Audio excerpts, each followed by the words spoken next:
Good morning, everyone. Thanks for being here.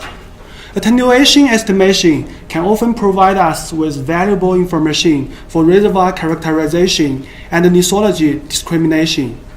In addition, attenuation compensation can be applied to improve the quality of imaging. As a result, attenuation tomography has attracted much attention, but most of the work is done in isotropy media. However, like velocity, attenuation is often anisotropic, and the attenuation anisotropy is often more stronger than velocity anisotropy. So I plan to extend attenuation tomography to a 2D TI media. First, let's take a look at an example of physical modeling for attenuation measurement. The polar diagram shows that the maximum attenuation is in the direction of symmetry axis, while the minimum attenuation is on the isotropy plane. And we can see clearly that attenuation anisotropy is very strong in this case. So it's very necessary to include anisotropy into attenuation tomography. In order to quantify attenuation anisotropy, Zhu and Zwankin defined Thomson-style parameters epsilon q, delta q, and gamma q in analog with their velocity counterparts. In addition, they gave the linearized approximation for the P with attenuation coefficient AP. So it can be used to invert for the symmetry attenuation coefficient AP0 and Thomson-style parameters epsilon q and delta q. In fact, this expression has exactly the same form as Thomson's weak anisotropy approximation for P velocity, and in most cases, the approximation is very accurate.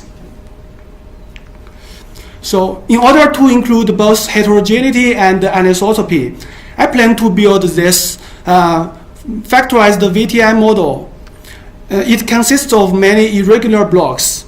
In each block, both Thomson parameters epsilon delta and Thomson style parameters epsilon q delta q are set constant, while the P vertical velocity Vp0 and the quality factor will vary linearly with depth and horizontal position.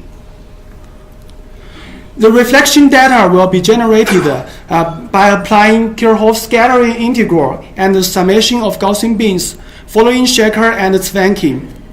There are two main advantages of this rebased forward modeling method.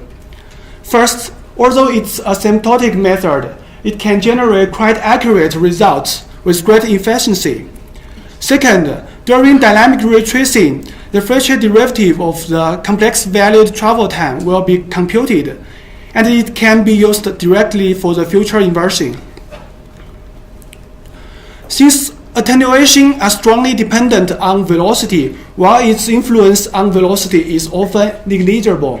So I will first estimate the velocity field. This can be done by applying the migration velocity analysis algorithm proposed for VTI media, proposed by Thacker and Zwankin.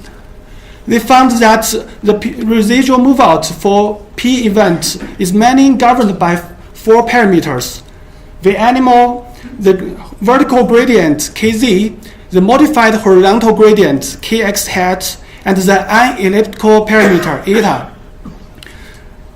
In this algorithm, the pre-stack depth migration and parameter updating will be conducted iteratively. So with the knowledge of Vp0 value in each block, by minimizing the residual moveouts, I can get the accurate value for all the velocity parameters I needed.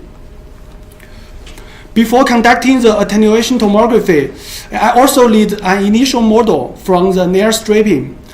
By identifying the time slopes, I can identify the overburden events that share legs with the target layers. Then, the spectral ratio method will be applied to remove the influence of the overburden attenuation. And I can get the attenuation coefficient for the target layer, AP.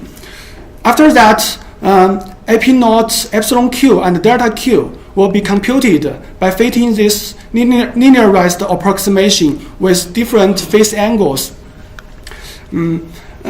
Repeat this process to deeper layers, and then I can get the attenuation coefficients of all layers.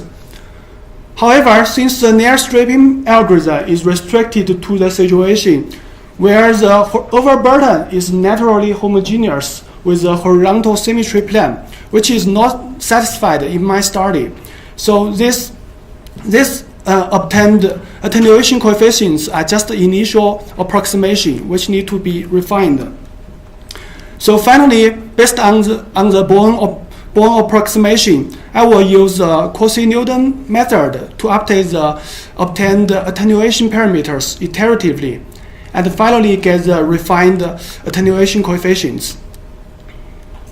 To summarize my research plan, I will build a factorized VTI model for both velocity and attenuation. Then the reflection data will be generated using the Kirchhoff scattering integral and summation of Gaussian beams.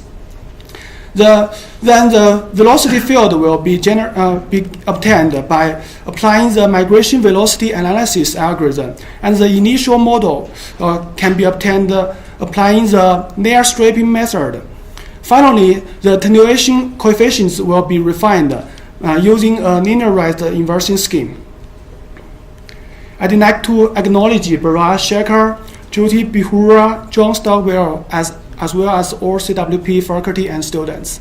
Thank you very much for your attention. I'd like to take any questions and comments. Thank you.